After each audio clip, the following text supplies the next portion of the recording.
I did my research proposal on effective scheduling of instrumental music teachers. My name is Caroline Herrero. I'm an orchestra teacher in Massachusetts. I teach primarily elementary students, but also middle school, and I help out at the high school as well a little bit. But I go to 6 different schools within the week, but this project is focusing just on elementary students. What we're looking at is how to effectively schedule both the classes for these instrumental programs as well as the teacher schedules. So a lot of times music teachers are itinerants, such as myself, going to several schools within a day or within the week.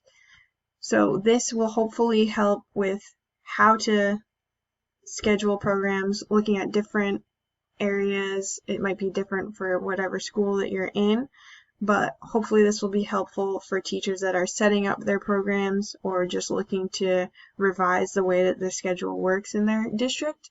So this will help instrumental music teachers, and it will also look into teacher retention, because we'll discuss it further, but oftentimes teachers will be more apt to leave their positions if they are unhappy with the way that the scheduling works. So as I previously mentioned a little bit, it's going to look into how to schedule these lessons time-wise, how often usually these teachers meet. We will be looking mostly at what works well in different schools. So the 2 main ways that teachers have lessons with their students are in block scheduling and through pull-out lessons. So we'll be looking into that. In my review of literature, I know that there's not really time to go through all of the resources, but a lot of what was talked about was, again, retention of teachers. Gardner did a study on retention of teachers, specifically music teachers, which wasn't really done too much before, and found that if teachers were happier with their scheduling and with their administration, they were much more likely to stay in their positions. So there's actually a lot of turnover with itinerant music teachers. So having a good schedule set up and having good communication with your administration can really help make or break the program. And as we know, if teachers stay in the program, it's much more likely to be consistent and actually get better. But if there's a lot of turnover, then music programs can suffer. As I mentioned before a little bit, there's both pull-out lessons and block scheduling seems to be the main 2 methods of scheduling for instrumental music lessons in the elementary schools. There's pros and cons to both,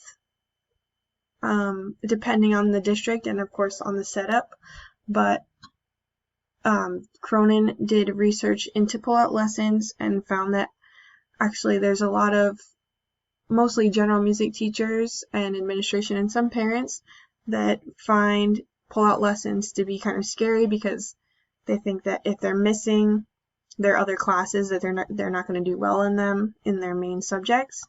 But it was actually found that they often do just as well, if not they do better, by going off into music lessons. So it kind of takes away from that scare. So some of this research could be really valuable for people trying to advocate for their programs, to let them know that, like, if they get pulled out for lessons, it's not going to be a huge deal.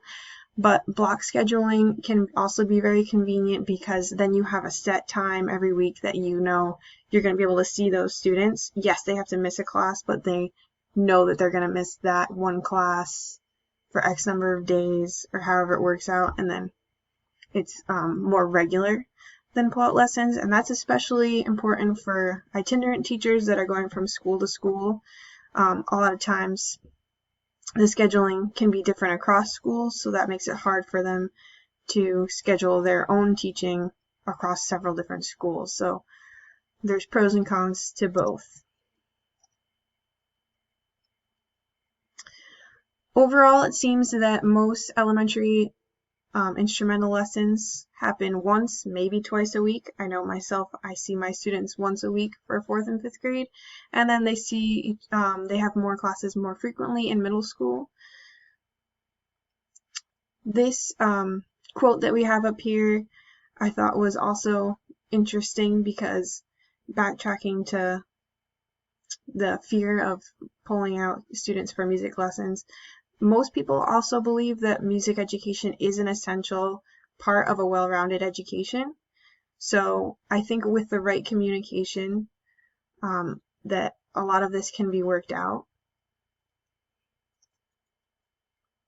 There's definitely a need for this study.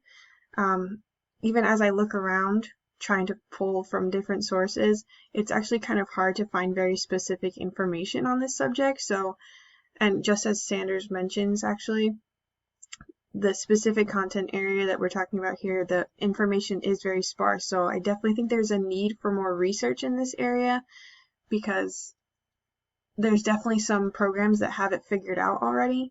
And I know that every school is a little bit different, but it just seems like we can learn something from programs that actually are working, and we don't have to come up with something brand new, especially for teachers that are new, and districts that haven't done this kind of thing before.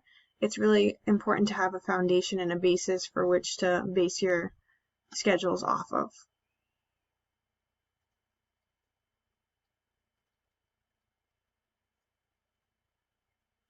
In addition to helping out new and current instrumental music teachers, this also can really help, again, for advocating for your program. Like I said before, working with your administrators, with your directors, your boss, whoever you need to talk to about how to schedule. Maybe the counselors often have to do some of the scheduling, but letting them know what your needs are, because they can't really guess. Often they don't know exactly what you need, how many days a week you should be seeing your students, how much time you need to be seeing them for. So having resources to pull from in order to advocate for your program is really important, because having the facts to back up what you need is always going to be better than just asking for different things. So, and again, it also will help improve teacher retention. If you have what you need and the materials, the resources, the right schedule, you're much more likely to stay in your job and actually be happy with your job if you know that you can talk to your administration and be listened to. So the purpose of this study is to gain insight into other successful elementary instrumental programs. So this means that we'll be pulling from schools that already have solid foundations of instrumental programs in their elementary schools, and gaining research from those specific schools. And hopefully this will provide more research in the subject area, because there is not enough specific information for people looking into these details. The 4 specific research questions that I'm looking into are: how frequently do these teachers get to see their students, and for how long? What classes are they being pulled from, if any, in order to attend rehearsal?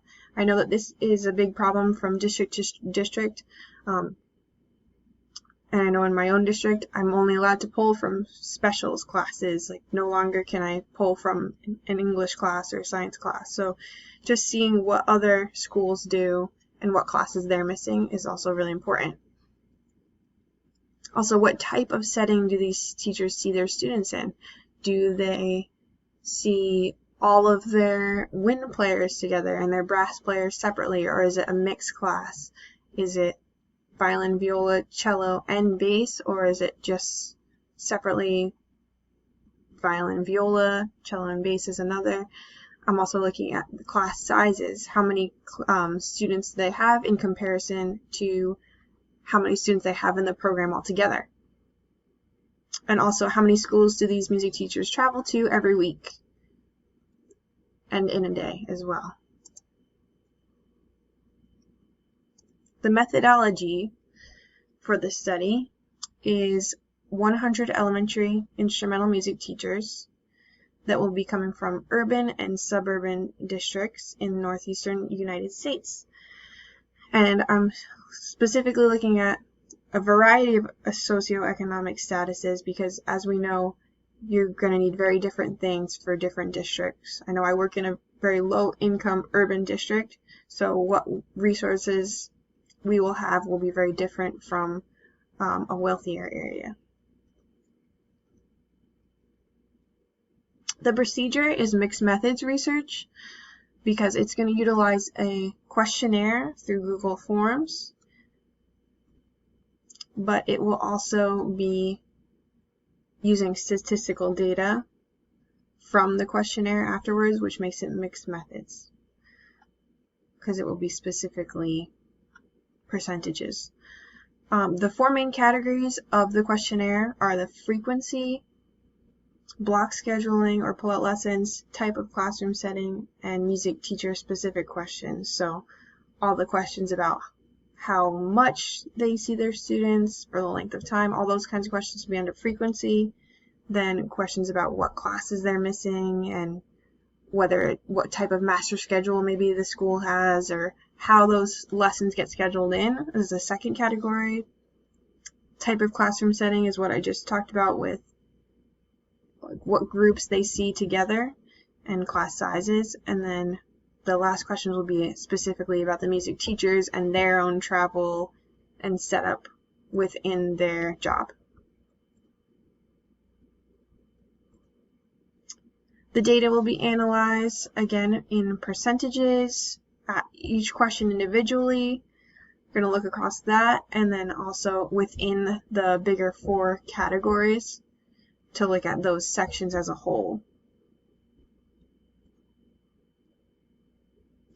Thank you so much for listening to my project.